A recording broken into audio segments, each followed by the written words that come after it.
Now that the trade deadline is gone, this is your team. Are they dressed enough for the occasion? We're going to do a post-trade deadline inventory in just a second here on Locked On Jaguars. You are Locked On Jaguars, your daily Jacksonville Jaguars podcast, part of the Locked On Podcast Network, your team every day.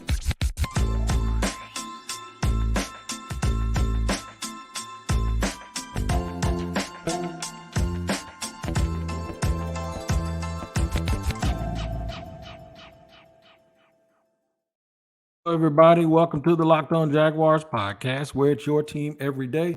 We always thank you for making us your first listen. Quick reminder that we are free to subscribe to on our YouTube page at Locked On Jaguars.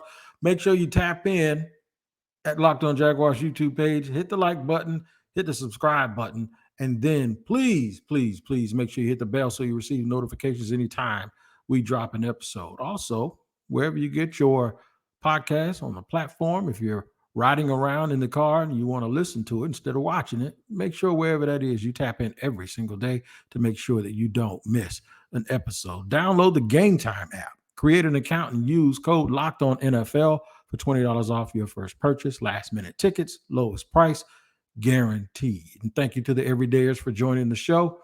And if you're not an everydayer, you can be just by watching every single day. Let's just get right to it. Here's today's show. It's a post-deadline inventory, post-trade deadline inventory. This is your ball club. This is your ball club. I learned a long time ago when I was in North Dakota that before you walk out that door to embark on your journey, you better make sure you dress for the occasion. Are the Jaguars dressed for the occasion? Well, we'll take inventory unit by unit if we have to, maybe not player by player.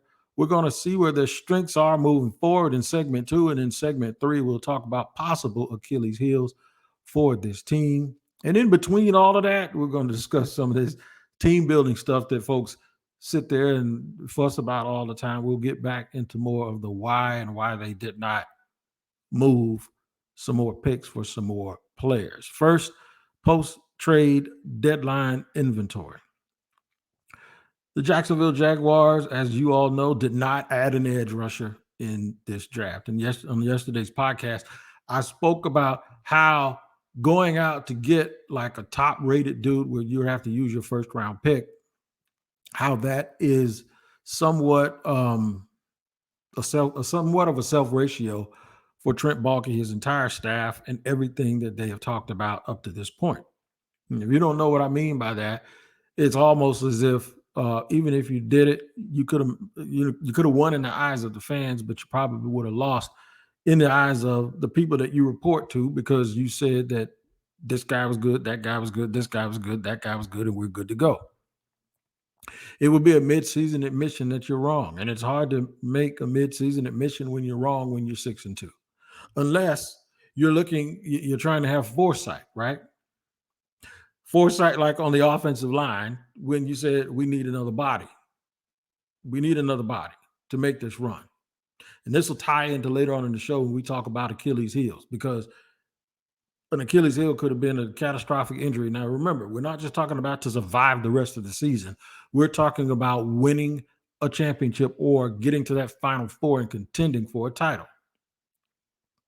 How many times you see a guy get hurt and you go, they're done. They have no answer for that, right? At quarterback, that's universal across the league. Yesterday, I believe the Jaguars fixed a part of their problem because their line has been a little bit unhealthy or just unavailable for different reasons, whether it be suspensions or guys getting hurt. Last year, they lost Ben Barch, and they had to make up for it by putting Tyler Shatley into the lineup. They made a move last year for Cole Van Lannon, who's about as average as the day is long, right? So this is all about doing enough to make sure that you're dressed for success as the season progresses and to make that run down the stretch. So they go out and get alignment and everybody's all hot and bothered by the fact that they got alignment. And I see the messages and I see the tweets where people go, nothing against Ezra Cleveland, who is the person that's the player that they went out and got. Nothing against Ezra Cleveland, but there should be nothing against Ezra Cleveland, but It's not as if the Jaguars went to a dollar store with $1 and they needed two things and they chose the thing you didn't like. No, they went to the dollar store with $100. They could have gotten both. So attaching any buts to the acquisition of a starting level guard on the left side that provides at the very least depth, at the very best a starter, a better player, but we'll just go in the middle and we'll say it's a guy who could be a starter who replaced the guy he was better than the guy who replaced, who's Ben Barch. Familiarity with the coaching staff, Coach Rauscher, the offensive line coach, was his offensive line coach for a couple of years in Minnesota, Phil Rauscher. They upgraded the team. There is no but. That has absolutely nothing to do with Josh Uche or Danielle Hunter or anybody else. So I'm not going to talk at you. I'm just going to talk with you. And I'm not going to say you or you guys. I'll say us or we. We have a tendency to take things and compound them into one big problem when what they are two individual things. How dare the Jaguars get a starting level guard for a 6th-round pick? It's just like everybody being angry over the fact that they had 2 4th-round picks and they didn't use one of them because they could have. Reports, me O'Brien reported that there could have been some Josh Uche banter going back and forth, and the difference between a 4th and a 5th-round pick. So there's a lot of teams, and I'm not going to lie, I heard this from Mike Dempsey of Jaguars Today at 1010XL. Mike Dempsey said this, and it was very important. A lot of teams needed pass rush. Did anybody give the Patriots a 4th-round pick for Josh Uche? No, they did not.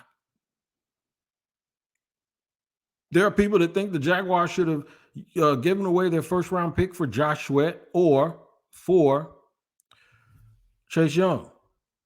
Did anybody give the Washington Commanders a 1st-round pick for either one? No, it was a 2nd and a 3rd.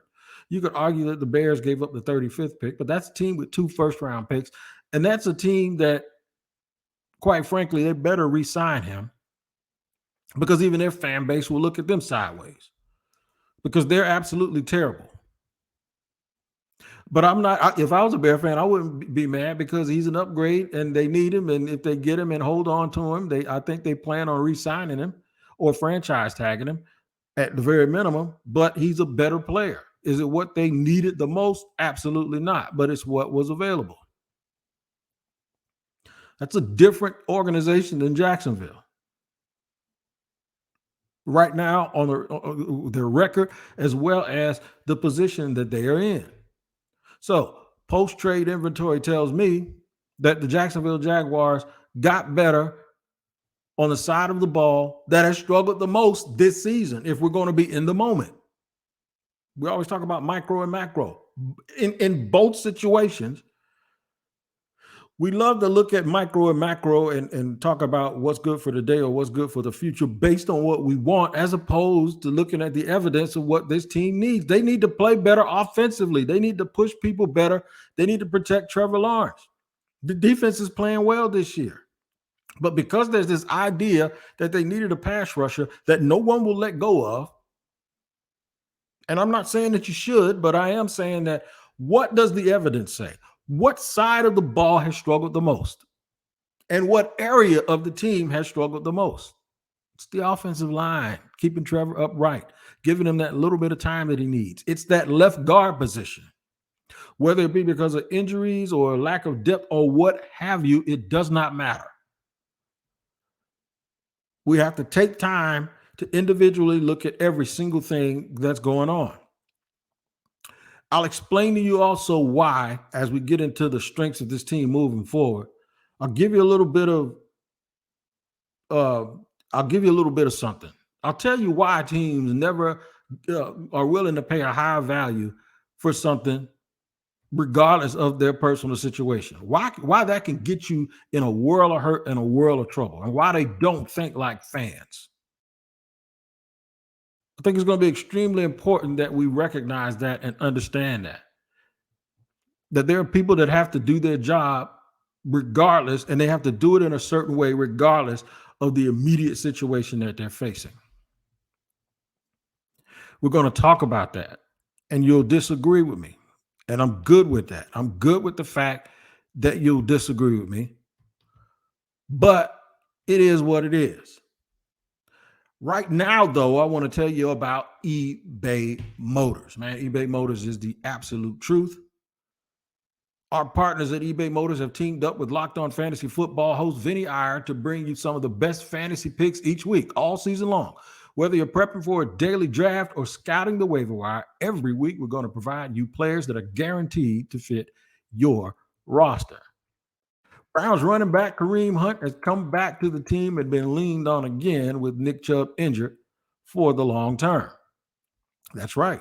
But he should be targeted to the Browns need to win with the running game and the defense. Now with quarterback issues, and Hunt draws a fantasy matchup this week that is fantastic to run well in week 9. The Browns are at home against the Cardinals, wilting defense, and should be in either positive or even game script to make sure that they can stick with the running Hunt.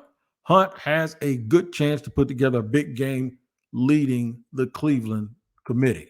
Vinny R from Locked On Fantasy Football is going to help you with your fantasy football championship, and eBay Motors knows a championship team is about each player being a perfect fit. Same with your vehicle. With over 122 million parts for your number one ride or die, you can make sure your ride stays running smoothly. Brake kits, LED lights, roof rack, bumpers, whatever your baby needs, eBay Motors has it. And with eBay Guaranteed Fit, it's guaranteed to fit your ride the first time, every time, or your money back. Plus, at these prices, you're burning rubber, not cash. If you need eBay Motors like my friend who needed a headlight for a Mercedes did, guess what? He was going to a junkyard. I told him, you done lost your mind. You better go to eBay Motors and get it. You need to keep your ride or die alive at ebaymotors.com. eBay Motors Guaranteed Fit is available to U.S. customers. Eligible items only. Exclusions apply. It is eBay Motors for all your automotive car part needs. And it is Tony Wiggins for all of your Jacksonville Jaguar needs. Man, y'all been showing me so much love on social media. I am super, super happy with a lot of the messages for my personal situations that I have been going through. Like, it's life, man. Everybody's been going through them. I'm probably a little more transparent than I used to be about those things because I share so much with you every day. And I wanted to tell you thank you for all of your well wishes. Now, to the thing that y'all get mad at me so much about is about the Jaguars. I'm not saying that I agree with everything the team has done. I'm not saying that I disagree with most of the messages and the tweets. I'm just not going to pull my hair out trying to figure out why certain things are when the answer is pretty simple of why things happen. And those things happen because they feel differently about the team than you do. They have no intention of moving Trayvon Walker inside. I find it, I'm flabbergasted, right? That there are more people that take up for Walker Little when you talk about moving him from one position to another than they do Trayvon. Trayvon Walker's a better football player than Walker Little, period. We need to understand that. But there are more people defending Walker Little than Trayvon Walker staying where he is. The kid is having a good season. And I know people say the more the merrier. Okay, the more the merrier. What do you want? You want more depth? Do you want a guy to replace Kayvon Chason, or do you want a guy to replace Trayvon Walker? Because if you're replacing a guy who you picked first overall 18 games or 24 games into his career, then that's going to signal that you made a mistake. And I don't think the Jaguars are not willing to do that because they want to say that they didn't make a mistake. I really believe they did make a mistake, and I believe they did make a mistake. So maybe just for the fans, and this is what I want fans to do. I want fans to do this sometimes, right? So your job doesn't depend on whether or not they replace, demote, switch positions with Trayvon. Your job doesn't depend on that. The guy who would actually have to do that, his job depends on it. Everybody loves Dewey Wingard right now, but everybody that loves Wingard wanted him out of here 2 years ago. Everybody loves Travis Etienne, who in my opinion right now so far is the team MVP. 70% of y'all were angry when the Jaguars took him in the first round a couple of years ago. And I don't want nobody sitting here telling me that it's not true. It is true. I remember it. I remember it. I remember it just like it was yesterday.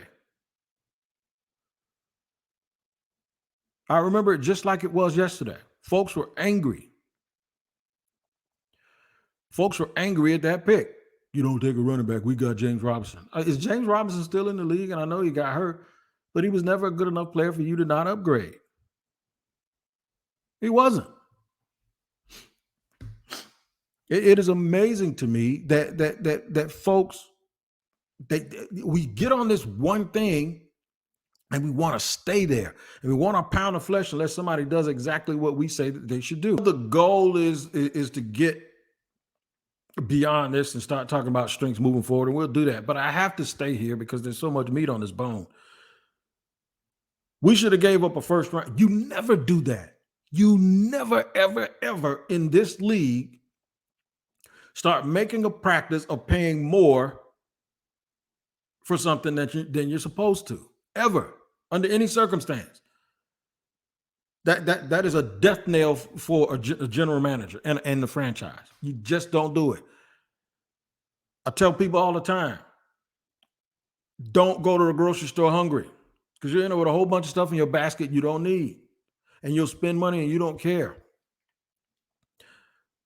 You have all of this disposable income and you go in there and you throw it around, you make it rain on everything. And then that day down the line when you're broke, you say, man, I wish I had that money. That's the way this works. In that little cocoon of that career field, and I made 3 or 4 phone calls, nobody thinks Trent Baalke did anything wrong. None of them. The first thing they ask is, what's the record? How's the defense played? Trayvon has already matched his sack total from a year ago. What's the problem? When you find out he's only 1 sack behind Aiden Hutchinson, and now you don't even hear that anymore. Now that stuff stops going crazy. Come on, man. Just think for 1 minute that people think differently than you do about this situation. They do. You will thank your lucky stars on draft night, especially if the Jaguars don't win the Super Bowl. Let's just say that they lose their 2nd round pick and they lose their 3rd round pick because of the Calvin Ridley deal. And now people are even saying, I heard somebody yesterday say, well, they were hamstrung because of Calvin Ridley. Nobody felt that way after week 1 or week 2. But now you're using words and adjectives like stuck with Calvin Ridley or hamstring. So you mean to tell me that folks are willing, they were willing, that if this team didn't win the Super Bowl, to sit there on draft night next year without a 1st round pick and without a day 2 pick, your draft wouldn't have started till Saturday, not Thursday night, not Friday when they do round 2 and 3. Yeah, you'd been belly aching then too. I'm telling you. So what we're going to do, we're going to divide this. We're going to go strengths and possible Achilles heels. We're going to do all that in segment 3 because this just felt too good to get off this train right now. We just have to sometimes admit that people, they have more information, and making trades is not like just one-sided. How many of y'all were young men or whatever? Young men, young women, or however you identify, right? And you're going out to the club when you're in your single days. No matter how confident you were, did you know you were going to be successful? Or were you hoping and wishing that you were successful? And half of it was on you and how you presented yourself, and half of it was on who would receive it and whether or not they were willing to party with you after hours. It's not a one-way thing. You don't go shopping for something. It's not shopping. You're trying to make a deal. And every team that tries to make a deal with you, they're trying to slant the deal their way.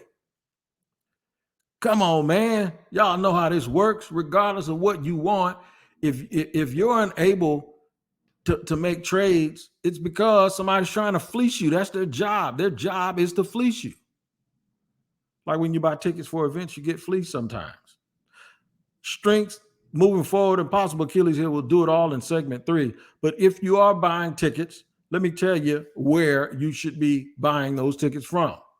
That's the Gametime app. You have to use the Gametime app. It's gametime.co, man. That's where you go. Especially if you've been waiting until the last minute, like a lot of people that I know. They're procrastinators, right? You shouldn't have to worry about when you're buying tickets to your next big event. Gametime is the fastest and easiest way to buy tickets for all the sports, music, comedy, and other theater events near you. With killer last-minute deals, all-in prices, views from your seat, and the best price guarantee, Gametime takes the guesswork out of buying tickets. That's right, man. Gametime is the only ticketing app that gives you complete peace of mind with your purchase. They're obsessed with finding ways to help you save money on tickets. And if I know you like I think I do, everybody wants to save money. So here's what I want you to do. Download the Gametime app, create an account, and use the code LOCKEDONNFL for $20 off your first purchase. I'm going to say it again. Download the Gametime app, create an account, and use the code LOCKEDONNFL for $20 off your first purchase. Terms apply. Download the Gametime app today. Last minute tickets, lowest prices guaranteed. You're guaranteed to have a good time here with me, a funky good time here with me on the Locked On Jaguars podcast, where it's your team every day, and we are always thanking you for making us your first listen. Got a quick reminder for you, too.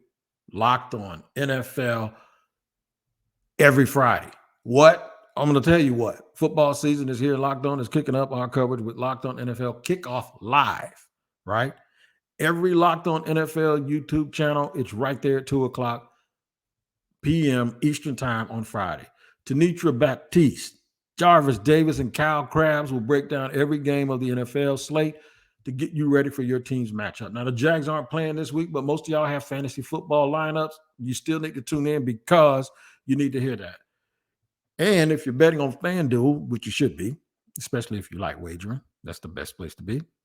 You need all your betting angles and more. Get the high in-depth local analysis from our stable of NFL hosts across the country who know these teams better than anyone else. Find Locked On NFL Kickoff Live every Friday at 2 p.m. on any Locked On NFL YouTube channel.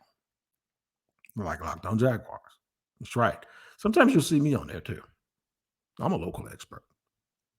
So because I'm a local expert, I'm going to give it to you now. Strengths moving forward. The strengths is they have shored up the depth and the competition along the offensive line. I'm sorry Walker Little ain't the next Larry Allen like a lot of y'all thought he was. It doesn't mean he's not a good player, though. This is also a depth piece. This is also competition. You should thrive and love the fact that they're bringing some. The fact that there's even conversations about, okay, who's going to be the swing guy? Who's going to be. It's not something that I think you should argue and debate about. Unless you're in that building watching tape with them and you know what the strengths and weaknesses are of those guys, come on, man, just pause a little bit. I don't like doing the pretend thing. I just don't. I don't like pretending. I don't like trying to sound like a GM. I don't like trying to act like my emotions is all knowledge because I just don't like doing that. So if I don't like doing it, it kind of, when people do it, it feels weird to me. It feels weird to me that people actually think they know more than the folks who are there in that building with those people listening to the assistant coaches every single day. And it'll always be strange. I love the fact that they have decided to dedicate resources to keeping Trevor Lawrence upright. I love the fact that they believe that they probably need more push in the run game that helps in the red zone. I love the fact that every single time they probably say if Trevor had another second, just another half second. So we're going to figure out if adding another person can get that half second so he can use that beautiful arm to get the ball to those wide receivers. I absolutely love it. I hate the fact that people don't understand the fiscal responsibility or the way this thing works when you have to go out and acquire talent from another team. They're not just going to give it to you. They want your soul. And you shouldn't sell your soul in the NFL. Trust me, I grew up a Washington fan for a long time. They won free agency all the time, and then they sit there and would have no draft picks, and you'd be sitting there doing something else while everybody's partying during the draft. I think by getting Zay Jones back, they're going to get their receiver depth and their matchups back better. I think by adding the extra running backs they did in the offseason, they have the depth they need, even if they have to move it around a little bit. I just think Tank Bigsby, and this is a big if, Tank needs to hold on to the ball. If he don't hold on to the ball, he's not going to play.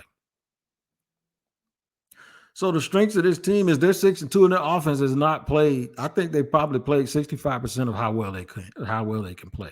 I'd also like to see Evan Ingram run vertical more because I don't think he's fast enough to run side to side. It seems like every single time he catches the ball, it looks like he has a clear path to the first down, but he keeps running sideways. And once somebody makes contact with him, he struggles, and he's always a yard short. Take that thing and turn it up. And I don't care if you dive to the ground like Torrey Holt. If you see that first down, know where that first down marker is, stick your foot in the ground, turn, and dive towards the first down marker. That's better than running sideways. Luke Farrell needs to stop getting pre-snap penalties, but I do think the tight end room is better because I do like what I've seen lately from Brenton Strange. So that's the offense. And, of course, I love Trevor Lawrence. The defense, they're getting Devon Hamilton back. Fred Smoot is getting back into the swing of things. And both edges are having the best season of their careers. They still have depth with Roy Robertson Harris. I like that Blackson kid that they have. I like Lacey, the minutes that Lacey's played. Foley Fadokazi has finally lived up to his contract. He's a big physical dude that has really, really played well. I think he had a real high grade on PFF or something like that. So I like Foley Fadokazi as well. And I think they're playing as good as they played in years with that front group. Devin Lloyd is now nobody's complaining about him anymore. And Foye Oluokun is still Foye Oluokun. Is probably going to lead the league in tackles again for the 17th year in a row. Their secondary has played well. Darius Williams is on an all-pro level. I thought Andre Sisco would be all-pro, and I still believe he has a chance to if he shakes off that little hamstring injury. But the depth with Dewey Wingard, Antonio Johnson made a play the other day. It's consistent. Rayshon Jenkins has been super, super consistent, and Tyson Campbell's coming back. And then they've shown you that they have a real good third corner in Monteric Buster Brown.